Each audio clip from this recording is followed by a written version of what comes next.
গাছের পরিত্যক্ত বা ফেলনা শেকড় বাকড় দিয়ে সৃজনশীল শিল্পকর্ম করে সাড়া ফেলেছেন শিল্পী সমীরণ দত্ত। সাধারণের চোখে যা অকেজো এবং পরিত্যক্ত শেকড় বাকড়, মূলত সেগুলোই সমীরণের হাতের ছোঁয়ায় হয়ে ওঠে অসাধারণ শিল্পকর্ম। শিল্পী তার কাজের জায়গাটির নাম দিয়েছেন মন বাগান।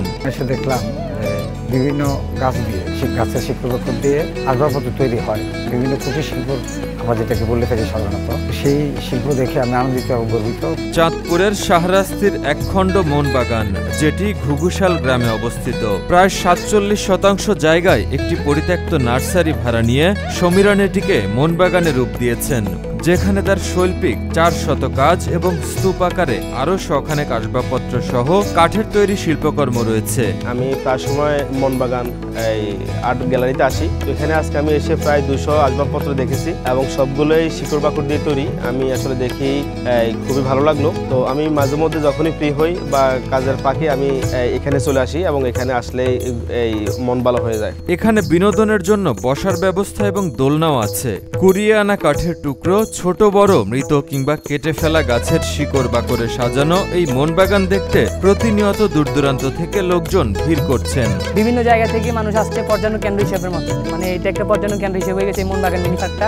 সবাই আসে এখানে, এই যে শিকড় দিয়ে মানে যে আসবাবপত্রগুলো তৈরি করে এগুলো সবাই দেখে আমাদের থেকে এমনি একটু ভালো লাগে। শিকড় বাকড় দিয়ে যে এত সুন্দর জিনিস তৈরি করা যায় সেটা মন বাগান আর্ট পার্কে না আসলে বুঝলাম না। তো এই ধরনের লোকের পাশে সরকারি বেসরকারি সকল সহযোগিতা আমরা কাম্য করি। সমীরণের এই মন বাগানে ৫০০ থেকে ৫০,০০০ টাকা দামের তৈজসপত্র যেমন রয়েছে, তেমনি লাখ টাকা মূল্যের আসবাবপত্রও রয়েছে। আর সমীরণের পাশে থেকে কাঠের কাজের সৌন্দর্য বর্ধনে ১ যুগ ধরে কাজ করে নিজের সংসার চালাচ্ছেন অজয় চন্দ্র সূত্রধর। দাদা আমার আইডিয়াগুলো দেয়, বাকি কাজগুলো আমি নিজেই সমাপ্ত করি এবং এই কাজগুলোর সাথে জড়িত থাকি। আমি আমার একটা সংসার চলতেছে এর ভিত্তিতে অনেক দিন যাবতে আছে, খুব ভালো লাগে আর কি। প্রথমত তো কাঠের কাজ করি নাই, কিন্তু দাদার লগে জড়িত থাকার পরে আমি একটা না ১২ বছর এখন কাঠের কাজকে নিজের পেশা হিসেবে নিচ্ছি। প্রায় ২৫ বছরের এসব শিল্পকর্ম নিয়ে বেশ কয়েকটি জেলায় প্রদর্শনীতে অংশ নিয়েছেন সমীরণ।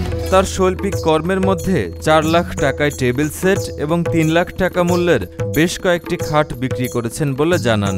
দেশের বিভিন্ন জায়গাতেই এই বিষয়টা নিয়ে কাজ করতে হয়েছে আমার। চিটাগাঙ্গে শুরু করেছিলাম, এক সময় নিজের গ্রামের বাড়িতে আসলাম, সেখান থেকে গেলাম গাজীপুর, সেখান থেকে সোনারগাঁও, তারপরে আবার গ্রামে ফিরে আসলাম। সবকিছুর পরে এখন এখানে একটা পরিত্যক্ত নার্সারিতে মন বাগান নাম দিয়ে আমি একটা আর্ট গ্যালারি করেছি। এখানে আমার তৈরি প্রায় ৪০০-র উপরে কাজ প্রদর্শিত আছে। নানা জায়গা থেকে লোকজন যখন দেখতে আসে আমি অবশ্যই আনন্দিত হই। চাঁদপুরের সাবেক জেলা প্রশাসক অঞ্জনা খান মজলিস মন বাগানকে এগিয়ে নিতে অনুদান সহ নানাভাবে সহযোগিতা করেছেন বলে জানান সমীরণ দত্ত।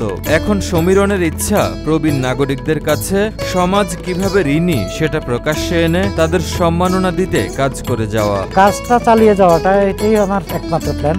এটার বাইরে আর তেমন কোনো প্ল্যান করি না। তবে এই মন বাগানে থেকে আমি একটা কাজ করতে চাই, সেটা হচ্ছে আমার গ্রামের বয়োবৃদ্ধদেরকে সম্মাননা এবং কৃতজ্ঞতা জানাতে চাই। আমরা আমাদের সিনিয়র নাগরিকদের কাছে কিভাবে ঋণী আছি এটা আমাদের সমাজ কিন্তু প্রকাশ্যে স্বীকার করে না।